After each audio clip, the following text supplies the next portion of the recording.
Hey everyone, today I'm going to show you how to log into Facebook Messenger. Without any further ado, let's get started.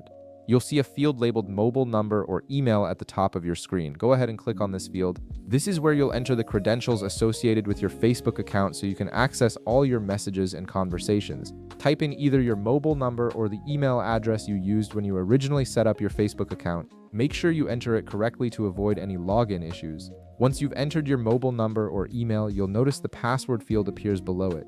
Click on this field and carefully type in your password. This is the same password you use to access your Facebook account, so make sure you're entering the correct one. If you've forgotten your password, you can always use the Forgot Password option to reset it, but for now, let's assume you remember it. After entering your password, locate the Login button at the bottom of the screen. Click on this button to proceed.